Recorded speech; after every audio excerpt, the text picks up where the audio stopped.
Guys আসসালামু আলাইকুম। আজকে আমরা চলে এসেছি নদীর পাড়। ময়লা দেখা যাচ্ছে, নদীর পাড়ে চলে এসেছি আমরা। হ্যাঁ, আজকে আমাদের এক্সাম কিন্তু শেষ হয়েছে। মার্শা বলো।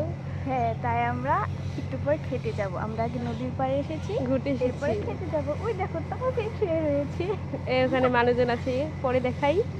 পানির মধ্যে ডলফিনও আছে। আজকে আমাদের এক্সাম শেষ হয়েছে, আজকে আমরা অনেক খুশি। ওয়াও, সুন্দর। হ্যাঁ, ওয়েদারটা অনেক সুন্দর। তুমি একটু তাহসিনকে দেখাও না। তাহসিন, ওই যে তাহসিন, সাথে ওর বউ আছে, বউ বাচ্চা। এখানকার সুন্দর ওয়েদার। ও মাই গড, আমরা নৌকায় বসে আছি।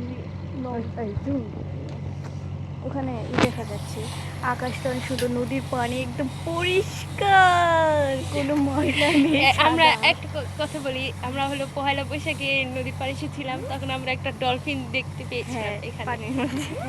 এটা কিন্তু সাধারণ না, এগুলো সাধারণ ডলফিন নয়, ডলফিনের ভাষাটা এখনো বলতে পারি না।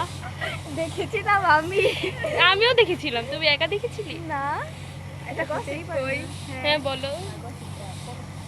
আচ্ছা, পুরো কানে কানে বলবে।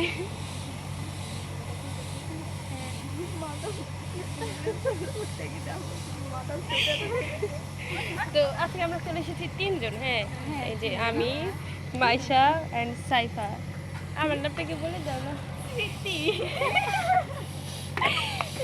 হাসালে। আজকে আমরা অনেক খুশি। আমি আর মাইশা কালকে পরশুদিন ডুও বানিয়েছি, আজকে আমরা ম্যাক্স করব, তাই না? একদিনে তো সম্ভব না, একদিন সম্ভব না, আজকে রাত্রে পরীক্ষা রেজাল্ট দেওয়ার আগ পর্যন্ত। হ্যাঁ, 2 তারিখে রেজাল্ট দিব। এই কয়দিন পর্যন্ত হাতে ফোন থাকবে। কথা কেন বলো, আমি কাউকে চিনি না। হ্যাঁ, আমরা আসি ঘুরতে, প্রকৃতি এনজয় ভদ্র করতে। মানুষ, আমরা কাউকে দেখতে আসি না, তাই না? মাইন্ড ফ্রেশ করতে আসি। হ্যাঁ। বান্ধবীরা মিলেই আসি। ওই দেখো কি জানি ভেসে যাচ্ছে, ওই যে কুমির। কুমির? এটা কুমির না, এটা কি? ওটা ডলফিনের মা। ডলফিনের মা? এই যে আজকে পাড়িটা খুবই সুন্দর। লা ইলাহা ইল্লাল্লাহ। ওরকম করছি। আরে ভাই, পাগল ভাবে মনে আমাদের আসতে।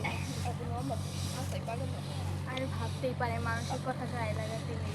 এখানে কয়েকটা ব্রাজিল দেখতে পাচ্ছি, চলো চলে যাই এখন। আমাদের চলে যাওয়ার ব্রাজিল সাপোর্টার। চলে যাওয়ার সময় মানে এসে পড়েছে। এখন আমরা খেতে যাব, গিলতে যাব, হ্যাঁ, গিলাটাও দেখাবো। হ্যাঁ, আপনাদের জন্য আজকে অনেক মজার মজার ব্লগ বানাবো, আপনারা দেখতে থাকুন, অনেক বিনোদন পাবেন। এখন আপনাদের যদি কারো মরার টান থাকে, আপনারা এখানে এসে, ওই যে এখানে না, ওখান থেকে লাফ দিয়ে সোজা পানিতে পড়তে পারেন। হবে না, আপনাদের যদি কারো মরার টান উঠতে মন চায়, ওই জাহাজের নিচে ঢুকে যাবেন, তাহলে দেখবেন ইঞ্জিনের আপনি টুকরো টুকরো হয়ে ভেসে চলে গিয়েছে, আপনার অস্তিত্বই থাকবে না, কোনো অস্তিত্বই থাকবে না। এরকম ধারণা আমরা কোথায় লিখি জানো? বলো তো কোথায়? সৃজনশীলের গ আর ঘ নম্বরে। হ্যাঁ, বিশেষ করে পদার্থতে। আজকে রসায়নে অনেক সুন্দর ও মাই লিখে গড, এসেছি। আমি আজকে সূত্র বানিয়ে এসেছি। আর আজকে আমি অনেক কিছু লিখেছি, আমি মুখে ভাষায় প্রকাশ করার মতো না। চলো আমরা এখন এখান থেকে চলে যাব, কারণ এখানে অনেক তাহসিনের বাচ্চা, তাহসিনের বাচ্চা আছে। তাহসিনের বাচ্চা, নট বাচ্চা, ইটস বাচ্চা। বাচ্চা। ওকে চলো যাই।